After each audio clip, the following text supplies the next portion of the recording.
Hello students, welcome to biology class. So today we're going to discuss in this session about diagram.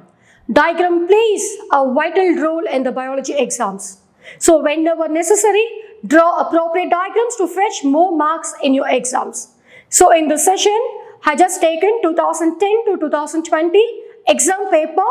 So where we're going to discuss about the diagrams. See, diagrams are very important and where you can score easy mark in your biology exams. So please focus. So let us jump into the diagram session. Students, in this session, we're going to start with the first question. Draw a well-labeled diagram of a typical anatrophous ovule. Explain in short. So you should understand the question first.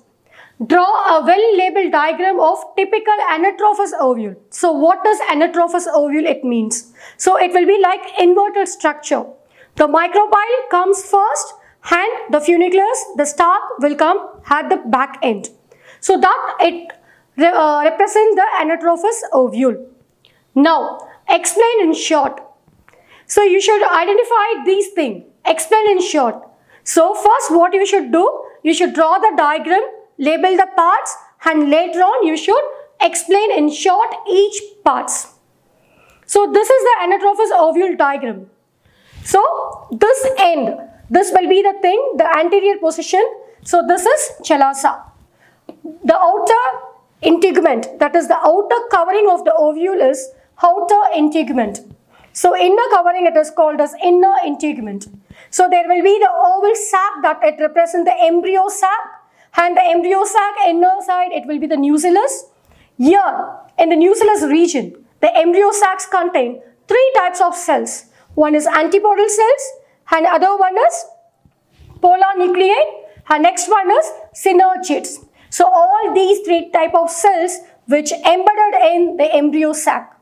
And here this leads to the alum. There will be the opening, right? So this will be the opening and this opening is called as micropyle and there will be the stalk of the ovule is called funiculus. So first procedure, we will draw the diagram of anatrophous ovule and we marked all the parts. Now explain in short. So first we are going to explain about alum. So alum, it is the region where the body of an ovule fuses with the funiculus. And next we are going to discuss about the funiculus, that is the funicle. So it is the stalk by which the ovule is attached to the placenta. So next we are going to discuss about micropyle. So micropyle is nothing but there will be the small opening at the tip where integument encircle the ovule leaving the tip region. Next is about the integument. So integument are of two types, one is outer and other one is inner. So this helps in the supportive and covering layer. Next is about the nucellus. So it is a mass of cell enclosed within the integument and it is abundant in food reserve. So nucellus will be like helps in the food reserve. So there will be the storage process. Next is about the embryo sac. So embryo sac, it is a female gametophyte and ovule generally has a single embryo sac which is formed from megaspore through meiosis. And last is chalaza, that is the chalaza end. So this will be the base. So the basal region opposite to the micropyla, that is this end, okay, is opposite this chalazal end. So these are about the anatrophous ovule explanation. Students, next question. Draw a longitudinal section of post-pollinated pistil showing the entry of a pollen tube into a mature embryo sac. So this question which was asked in CBSE 2010. So this is the diagram where the diagrammatic questions. So what you want to do, you should observe the diagram and label the parts 1, 2, 3 and 4. I think so you are so familiar with this diagram because we were handling this in the practical examination too. So this is the diagram post-pollinated pistil where we can see the entry of the pollen tube. So this is the pollen tube arises, right? Yeah, so pollen tube which is into the mature embryo sac. So now what we are going to do, we are going to label the parts for 1, 2, 3 and 4. Now we are going to write down the answer. So this is the post-pollinated pistil where the pollen tube which is arises. So this will be the entry of the matured embryo sac. So this is the point 1, 2, 3 and 4. So we're going to label the parts. So first one, so this will be the pollen tube.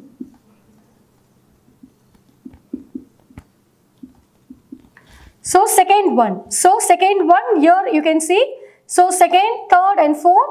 So these are the parts which is described in the nucellus. So this will be the embryo sac parts. So first one, antipodal cells.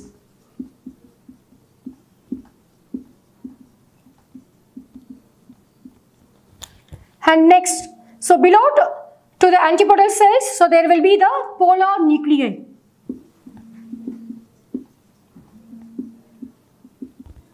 And next, fourth one, so it will be the synergids.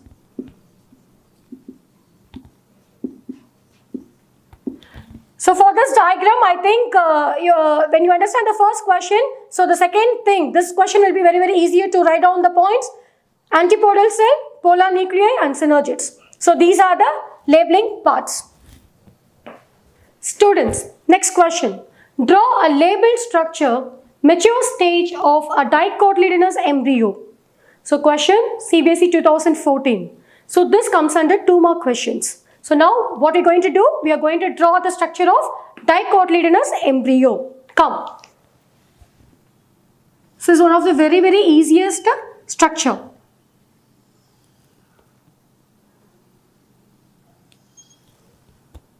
It's very, very simple diagram.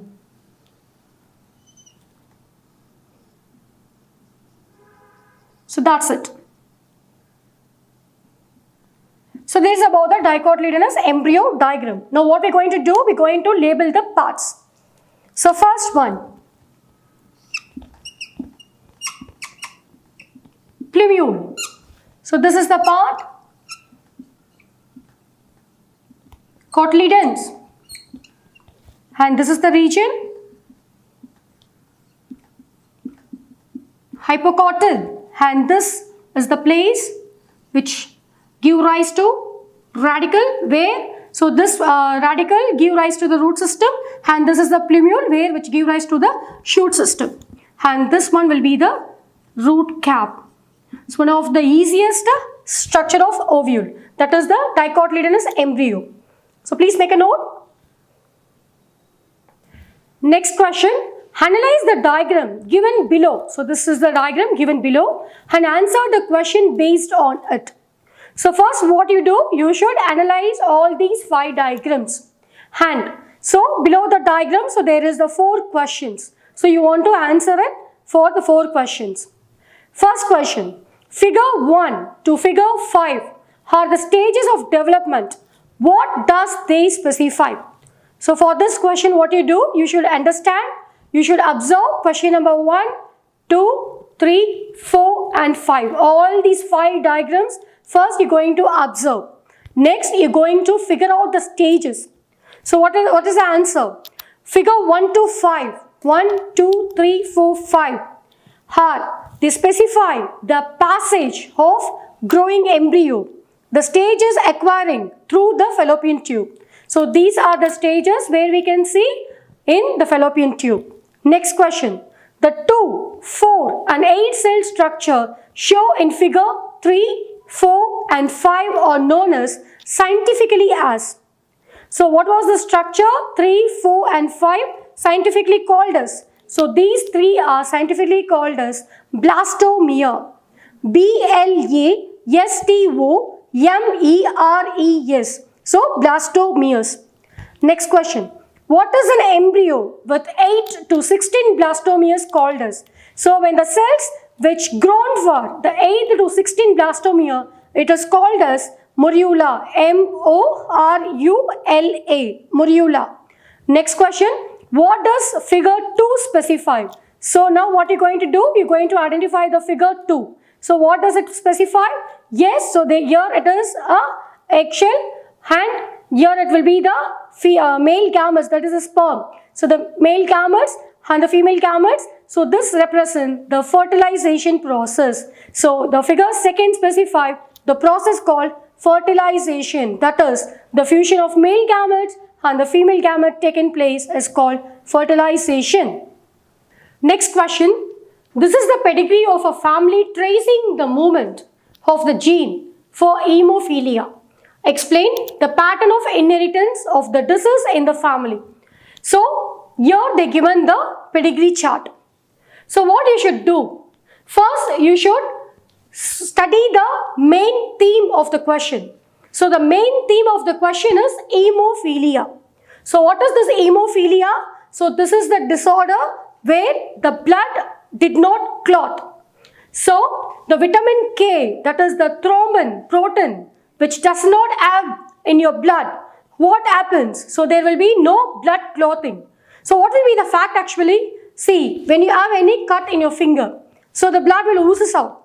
It starts bleeding. So, what it should happen? Suddenly, the thrombin protein, so come and recover this place. But in this condition persists, hemophilia, what happens? The bleeding will pursue. The bleeding cannot stop. So that is the disorder. So now, explain the pattern of inheritance of the disease in the family. So this is the pedigree chart which is given to you. So this is female and this is the male, female, male, female, male for the next generation, and in third generation they given the male and the female. So this is the pedigree analysis. Now what you should know, hemophilia. So hemophilia is the disorder which occur only in male. So this is the important point. Hemophilia is a disorder which occur only in male, and female will be the carryover for this disease. Now, so here the normal female is crossed with the hemophilic male. In first generation, what happening? The normal female is crossed with the hemophilic male. So in next generation, what happened? So the carrier female has a hemophilia disease because it is an X-linked disorder. What is X-linked disorder? It is a sex-linked disorder. Next stage, the female has 2 chromosomes. The female 2 chromosome, XY male. Now, the female will be the carrier and male will be the affected person. So, what will be the disease affected? Hemophilic person. So, this was the question for this answer. So, this is the pedigree of a family tracing the movement of a gene for hemophilia. Explain the pattern of inheritance of the disease in the family. So, this way the pattern should be you should write the answers. Now, next question. Draw a label diagram of a nucleosome where it is found in a cell. So, what is nucleosome? So, nucleosome is the combination of the protein, histone, and the DNA, deoxyribonucleic acid. So, this is the diagram of nucleosome where this green color one which represents the histone protein, the H1 linker which the DNA which is wrapped around the protein. So, where it is found in a cell. So, in cell it is found in chromatin of nucleus. Next, these histone protein acquires positive charge because the DNA is a negative charge, right? Yes. So, histone protein acquire positive charge because the basis of amino acid residue of the lysine and arginine. So, this will be the diagram of nucleosome. When the question, where it is found in a cell, it is found in the chromatin of nucleus in some times. So, they will be asking, so what is the importance of histone? So, this will be the importance of histone protein. Next question, analyze the diagram given below and answer the question based on it. So, first what you should do, you should analyze the diagram. So, what is the diagram it indicates? Yes, think. What is the diagram indicates? Yes, so it is a diagram of the structure of antibody. So, the antibodies are Y-shaped structure. Yes, so it comprises of heavy chain as well as the light chain. So, these antibodies are otherwise called as immunoglobulins. Important 1 mark. So, important 1 mark question. So, what is antibodies? Immunoglobulin. Now, next we move on to the question. See, this way you should analyze the question first. See, if the diagram which is given to you, The first step, what you should do, you should analyze what is the diagram. It comes under which chapter.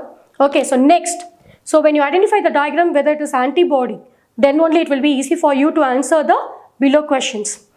Why is an antibody designated as H2L2? So H2 is heavy chain, L2 is light chains. What is humoral immune response? Give the function of IgA. So what is Ig? So immunoglobulin, in short it represents Ig. So IgA, IgM, IgE and IgG. So these are the types of immunoglobulin. Come, let's check the answer. Why is an antibody designated as H2L2? Answer. Each antibody molecule consists of two light chain and two longer chain called heavy chain. So to represent the number of chain, it is designated as H2L2. So H2 is nothing but 2 heavy chain, L2 is nothing but 2 light chain. Next, what is humoral immune response? Answer, it is the response given by the antibody that are found in blood. Such response are called humoral immune response.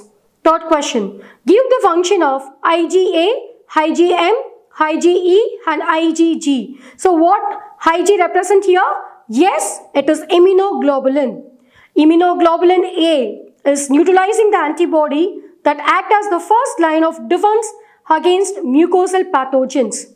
IgM, its function in production of B cells. IgE, the specific antibody is found in lungs, skin and mucous membrane that travels to the cell and release the chemical causing allergic reaction. Next is IgG. This immunoglobulin is responsible for deciding the Rh factor of the blood. So these are the important function of IgA, IgM, IgE and IgG. Next question. Draw a label sketch of Sprout stirred tank bioreactor. So this will be the diagram. So gas entertainment, increase surface area of oxygen transfer, bubbles dramatically increase the oxygen transfer area. So these are the parts where we're going to label in this diagram. So first, what is this Sprout stirred tank bioreactor? It is a sterile air is spragged through the reactor. The bioreactor has an agitator system, an oxygen delivery system and a foam control system, a temperature control system, pH control system and sampling ports so that small volumes of the culture can be withdrawn periodically with the help of this bioreactor. Students, vividly focus on this session, draw the diagrams, so do a more practice and label the parts. That is very important. So when you're answering the diagrammatic questions, make sure that you read the question paper twice or thrice and ensure that you're writing the correct answers. Thank you.